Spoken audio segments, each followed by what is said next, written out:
예, 월요일 아침 마켓 시그널은 한국투자증권 법인금융센터 장영혁 팀장님과 함께하겠습니다. 팀장님 어서 오십시오. 네, 안녕하세요. 흔들림은 있었지만 뭐 위쪽으로 열어놓고 가자는 네. 얘기 계속 하셨고요. 네. 분위기가 괜찮습니다. 네. 두 가지 큰 이슈잖아요. 미중 간의 무역 전쟁하고 사실은 금리 정책인데 통화 정책은 지난주 FOMC가 파월이 대응을 잘했다. 네, 잘했어요. 그게 이제 좀 시장의 긍정적인 초석을 좀 깐 거죠. 네, 뭐 가장 문제됐었던 두 가지, 뭐 미중 무역 전쟁도 우리가 방송에서 여러 번 짚어봤었던 것처럼 트럼프가 재선에 점점 이제 좀 이 불리한 이슈들이 많이 나오면 많이 나올수록 트럼프가 막 나가기 어렵다, 합의에 가까워질 거다라는 부분들을 우리가 여러 번 얘기를 했었고요. 뭐 작년에 또 연준의 마이웨이만큼 시장에 압박을 준 이슈도 없었는데 우리가 뭐 예상했었던 것처럼 이제 금리 잘 내려주고 굉장히 시장 친화적인 발언들을 섞어서 말을 해주고 있습니다. 뭐 방송 시작하기 전에 좀 전에 이제 이 버핏 얘기하셨으니까 뭐 거기다 제 생각도 좀 섞어서 말씀을 드려보면, 물론 파티가 끝난 다음에 이 파티장을 빠져나가려고 하면 이 출입구가 붐빌 수밖에 없어요. 네, 뭐 이 파티를 즐기고 이제 다 빠져나가야 되는 입장에서 본다라고 하면, 근데 이 붐빌까봐 미리 파티장을 빠져나가 버리면 그렇죠. 메인 가수의 공연을 볼 수가 없어요. 그래서 적정한 타이밍이 좀 필요합니다. 근데 지금은 메인 가수의 공연을 안 보고 그러면 나는 이 파티장을 빠져나가겠다라고 하시는 분들은 뭐 나갈 때야 수월하게 나가겠지만 큰 재미를 놓치신다는 거, 그 부분도 같이 좀 섞어서 생각을 하셔야 될 것 같고요. 파월 얘기서부터 한번 해보도록 하죠. 자료 보시면은요. 10월 FOMC에서 이렇게 밝혔습니다. 물론 이렇게 한글로 얘기하진 않았지만 이 풀어서 말씀을 드리면 이거죠. 이제까지는 의사록에 빠지지 않고 나오는 표현이었어요. 경기 확장을 위해서 적절히 행동하겠다. 경기가 확장세를 띠려고 하면 금리를 어떻게 해줘야 된다는 얘기였어요. 금리를 내려줘야 된다는 얘기였거든요. 이 문구가 10월 FOMC에서 빠졌습니다. 그러면은 우리가 당장 드는 생각은 뭘까요? 그럼 이제 금리가 내려올 만큼 다 내려왔나 보다.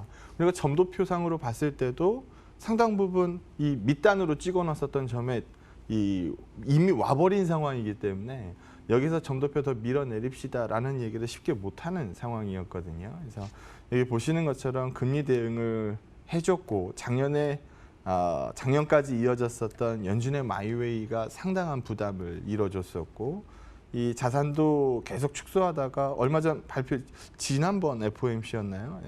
다시 한번 또 이제 축소를 중단하는, 그리고 좀 일부씩 늘려가는 코멘트들이 나왔고요. 그래서 연준 얘기를 시장에 대입해 보면 이거는 분명히 플러스 요인입니다. 그리고 연준의 플러스 요인이 잡히고 나면 달러가 강세를 띨까요? 마이너스를 띨까요? 달러가 마이너스를 띄겠죠. 그래서 달러 인덱스 기준으로 봤을 때 지금 97p 정도 와 있고요. 얼마 전까지만 해도 우리 막 1230원 찍고 막 그럴 때 달러에게 뭐라 그랬어요? 야, 저거 뭐 100 넘겠다. 난리 났었죠. 근데 지금 이제 그런 부분들에서는 상당 부분 회복을 보여주고 있습니다. 그래서 향후 경제 흐름이 연준의 기대와 일치하는 한 지금의 통화 기조가 적절하다라는 표현을 해줬기 때문에 거기서 이제 추가적인 대응은 하지 않겠다라는 뉘앙스를 섞어줬고, 그래서 뭐 금리 인상이 결국 어떻단 얘기예요? 멀리 있다는 얘기입니다. 그래서 지금의 현 통화 정책이 상당 부분 이어질 수 있다라는 부분에 힌트를 주고 나니까 시장이 기대했었던 것보다는 이 제롬 파월 의장의 코멘트가 굉장히 비둘기파적이었을 거고요. 그런 부분들의 플러스 요인에다가 미중 이 무역 전쟁 얘기도 뭐 간혹 가다가 이게 삐뚤어지는 얘기들이 툭툭 튀어나오기는 합니다만 시장이 이미 눈치를 챘거든요. 이미 이 위기의 피크는 지났다라는 이 평가를 받으면서 시장이 강세를 주고 있는 상황입니다. 그 내부적으로 들어가서 보니까 이번에 반대표가 금리 인하를 결정을 하면서 반대되는 표가 몇 표 나왔어요? 2표였었죠. 네, 2표 나왔습니다. 그래서 우리 뭐죠? 통화정책위원회 우리 우리 FOMC 말고 네, 우리 금통위. 한은에 금통위. 금통위에서도 보게 되면은 요 반대표가 몇 표인가 요거 네, 보잖아요. 맞아요. 그래서 반대표가 많아지면은 뭐라 그래요? 이견이 많아서 금통위원들의 이견이 많아서 추가적으로 뭐 인하하기는 어렵겠다 뭐 이런 얘기들 하죠.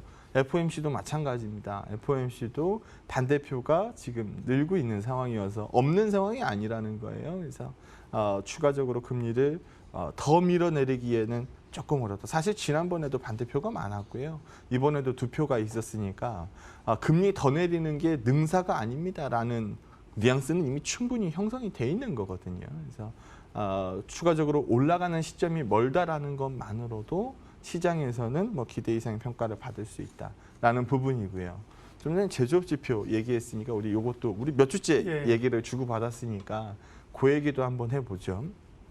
지난 주말에 이제 미국 ISM 제조업 지수 보니까 48.3 나왔어요. 이게 기준점이 50이잖아요. 50보다 잘 나오면 확장세고 50보다 미치면은 위축세입니다.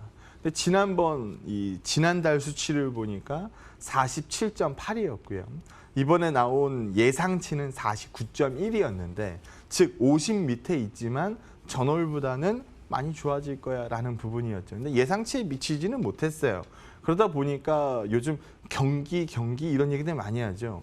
요즘 상대적으로 경기 지표 잘 나오는 데가 어디예요? 유로존입니다. 이게 비교값 자체가 YOY 값이기 때문에 작년 안 좋았잖아요. 안 좋았었던 쪽에서는 좀 긍정적으로 나오고요. 작년에 상대적으로 굉장히 좋았었던 미국 지표 입장에서 봤을 때는 약간 약하게 나오고요.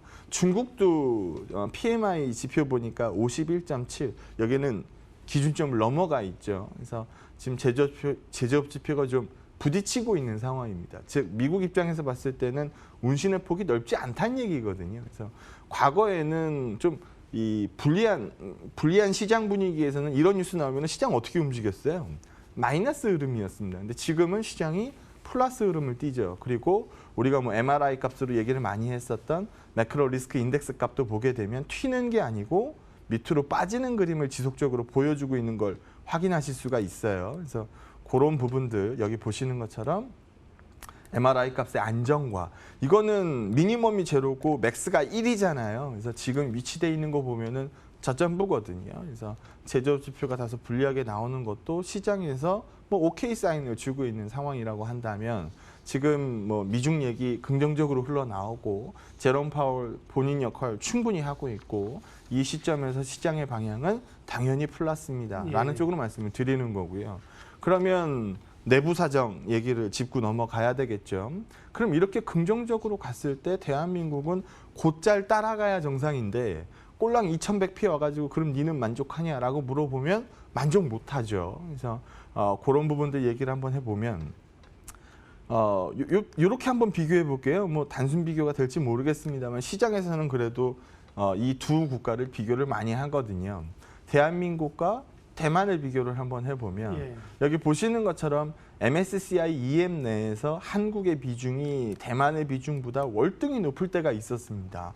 근데 지금 보게 되면 대만의 비중은 뭐 그렇게 큰 차이 없지만 대한민국의 비중은 과거에 비해서 현격하게 떨어졌거든요. 그래서 이 시점만 놓고 본다 하더라도 여기가 일로 온 거고 이만큼은 거의 준 게 없고 그렇게 보면은 어디가 언더웨이 심하게 찍었다는 거예요. 대한민국 시장이 언더웨이 심하게 찍었다는 거예요. 그래서 이미 비워질 만큼 비워진 바구니에 남들 오릴 때 우리가 뭐 충분히 뛰어가지 못했던 부분이 존재하기 때문에 체력이 비축돼 있다. 비중이 과도하게 낮아져 있는 거고 시장 상승에 대해서 같이 뛰어가지 않았기 때문에 체력 자체는 충분히 비축되어 있는 상태다. 그러면 대한민국 시장은 계속 언더퍼폼을 뛸 거냐 아니면은 아웃퍼폼 쪽으로 다가설 거냐라는 부분에 대한 답이 남는데 저는 늘 말씀드리는 것처럼 과도하게 낮아진 비중에 지금 여기서 물러날 이유가 없다라는 부분으로 말씀드리도록 하겠습니다. 예, 두 가지 가장 그 중요한 변수, 미중 간의 무역 전쟁 그리고 이 통화 정책. 거기다 이제 최근에 기업 실적들도 네. 어쨌든 기대치가 좀 높아가는 수준입니다. 네, 그래서 눈높이가 예. 낮았었던 상황에서는 그거보단 잘 나왔네라는 예. 거고, 그게 지속되고 나면은 눈높이는 상향되기 예. 마련이거든요. 그래서 그런 분위기라고 보시면 될 것 그렇습니다. 같습니다. 뭐 논란이 있겠지만 뭐 반도체 경기도 저점을 지난 것 같다는 뉴스도 슬슬 나오고 있습니다. 그렇다고 하면 예, 그런 일정 열려 있는 시장에 뭘 살 거냐? 그게 가장 관심이죠. 네. 네, 뭐 제가 방송에서 제일 많이 얘기한 게 뭐 네. 삼성전자 하이닉스니까 뭐 그 얘기서부터 출발을 한번 해보면 지지난주서부터 이 얘기 나왔던 것 같은데 이 얘기가 나왔어요. 그러니까 캡이라 그래가지고 그러니까 시가총액 비중이 30%를 넘어가지 말라는 겁니다. 뭐 그런 게 어딨어라고 할 수도 있지만 네. 네, 그런 게 있습니다. 그러니까 여기 보시는 것처럼 뭐 저 같은 시각에서는 이런 게 불만이 없지만 일반 다른 종목들을만 매매하는 입장에서 봤을 때는 에이 뭐야 삼성전자만 올랐잖아 뭐 이렇게 얘기하시는 분들도 많이 있잖아요. 그래서 여기 보시는 것처럼 코스피가 주권할 때 삼성전자도 빠지긴 빠집니다만 그 정도를 빠지지 않고 회복되는 구간에서는 그 이상 회복을 한 이게 어떻게 보면 주도주 아니겠습니까? 빠질 때 덜 빠지고 예. 올라갈 때 더 많이 그렇죠. 올라가는 거. 예. 이게 사실 이게 주도주잖아요. 그래서 이렇게 움직이다 보니까 이게 비중이 K200 내에서 비중이 30%에 다가서더라는 겁니다. 그러다 보니까 일부 시각에서는 뭐라고 얘기를 해요? 요거 30% 넘어가면요. 줄여야 돼요. 매도가 흘러나올 겁니다. 그러니까 다른 쪽으로 뭐 좋아질 거예요. 뭐 이렇게 얘기들을 많이 하죠. 좀 심하게 얘기하는 쪽은 삼성전자가 끌고 올라가는 시장이었는데 더 이상 삼성전자가 끌고 올라가지 못할 거기 때문에 시장이 빠질 수 있어요. 뭐 이렇게 얘기하는 시각도 있습니다. 비중이 넘어가면 매도가 나오는 건 맞아요. 매도가 나오는 건 맞는데 우리 이렇게 생각을 한번 해보죠. 어느 한쪽이 툭 튀어나와가지고 얘 하나만 파이가 커졌어요. 그러면 얘를 실제로 매도를 찍어서 파이를 작게 만드는 방법도 있지만 파이를 키워버리는 방법도 있거든요.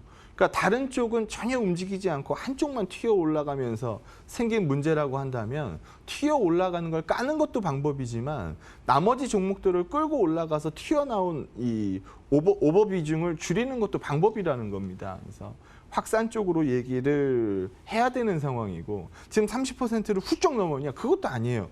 그러니까 뭐 들락날락 딱 선에 닿아 있는 상황이기 때문에 뭐 엄청난 매도 뭐 이렇게 얘기하기도 사실 어려운 거고 지금 ETF 추정 금액을 뭐 한 15조 정도로 잡고 비중 1% 넘어가서 그럼 얼마 까야 되는데라고 보면 1,500억이거든요. 그래서 뭐 요거 1,500억 깎아가지고 뭐 삼성전자가 뭐 급락을 찍는다 사실 그러기 어렵기 때문에 여기에 대해서는 너무 과도한 우려 섞인 해석을 할 필요는 없다라고 보여집니다. 그거보다는 오히려 여기서 보시는 것처럼 이게 차트가 좀 옆으로 길게 누워가지고 이게 별로 태가 안 나실 텐데 이 가격은 엄청 빠졌거든요. 그러니까 위에 거는 이 디램가고 밑에 건 낸드가인데 까만 거는 계약 가격이고 파란 거는 스팟 가격입니다. 그러니까 시장에서 형성돼 있는 거죠. 그래서 여기 보시는 건 가격들이 굉장히 안 좋았어요. 가격들이 안 좋은 와중에 밑을 보시게 되면 필라델피아 반도체 지수는 신고가를 계속 갱신하고 있거든요. 그래서 뭐에 포커스를 맞출 거냐라고 본다면 과거에도 우리가 여러 번 얘기했었던 것처럼 반도체는요. 공급자 위주의 산업입니다. 그러니까 만드는 플레이어가 딱 제한돼 있기 때문에 수요가 올라가서 가격이 올라가는 폭보다 공급에 문제가 생기면서 가격이 올라가는 폭이 훨씬 더 크다는 얘기예요. 공급자 위주 산업이라는 거죠. 만약에 여기서 정말 무언가 문제가 생긴다라고 이렇게 반도체 가격이 까져가지고 문제가 생긴다라고 한다면 과거에 뭐 LP다나 키몬다나 이런 것들 이제 퇴출되면서 반도체 가격 점핑 뛰었던 거 보실 수 있을 텐데요. 생각해 보시면 될 텐데요. 그래서 그런 부분들의 이슈에 더 가깝다. 즉 가격이 불리하면 생산량을 컨트롤할 수 있는 산업이기 때문에 가격보다는 업황에 좀 이 향후 업황에 주목을 해서 보는 게 맞다라고 보고 있고요. 이런 그림 쪽에서 본다라고 하면 30% 비중 캡 때문에 삼성전자를 꺾어냅니다. 이 얘기가 말이 안 된다는 걸 볼 수 있죠. 삼성전자 입장에서 봤을 때는 10월 고정거래가 발표가 상당히 부담스러운 뉴스였을 거예요. 왜냐하면 PC D램 고정거래가가 MOM 값으로 한 4% 빠졌고요. 서버램 가격이 MOM 값으로 2% 정도 빠졌으니까 여전히 가격이 불리합니다라는 얘기를 할 수 있는 시점이었거든요. 근데 그 얘기보다는 오히려 긍정적인 얘기들을 반영을 많이 했으니까요. 그래서 30%캠 얘기로 삼성을 꺾습니다. 요 얘기는 다소 좀 과도하게 우려 섞인 코멘트다라는 부분으로 말씀을 좀 드리겠고요. 그러면 제가 보는 시각은 이 확산을 추가적으로 이뤄내면서 삼성전자의 오버캡을 빼낼 거라는 시각이라는 거죠. 그러면 확산해서 어느 쪽으로 갈 겁니까? 라는 부분에 대한 얘기를 해야 되는. 우리 지난주에는 네. 삼성물산 얘기도 하고 삼성물산 잘 갔더라고요. 네. 여러 종목도 집었는데요. 오늘도 몇 종목 얘기를 한번 해보도록 하죠. 확산의 기본 전제는 펀더멘탈입니다. 확산이 나왔을 때 급이 안 되는 애를 확산으로 이 얘기를 꺼내들기에는 사실 어렵거든요. 그래서 이 확산이 되려면은 그래 쟤도 올라야 돼. 쟤 진짜 네. 싼 거야. 이게 어떻게 보면 제일 밑바탕에 깔려 있는 얘기입니다. 금융지주들이 실적 발표를 다 했는데요. 실적 열어보니까 어때요? 조 단위로 벌어요. 얘들이 분기 실적으로 나왔는데 조가 찍히더라는 겁니다. 그러면은 들어가서 보는 거죠. 예를 들어 KB금융이다. KB금융의 현 시총이 얼마냐? 4점 몇 조 나오더라는 거죠. 분기에 조 번다. 그럼 이거 말이 되냐? 지금까지 실적으로 봤을 때 조를 찍고 있는데 그럼 PER 값으로 따져보니까 3, 4배 나온다는 거죠. 그럼 PER 값 3배, 4배 나오는 종목이 배당 수익률은 또 한 5% 정도 나옵니다. 그러면은 우리 이 종목 뭐라고 얘기하겠어요? 지금 이렇게 찬바람 불면 배당 얘기가 나올 시점인데 그럼 우리 이 종목들 얘기 뭐라고 하겠습니까?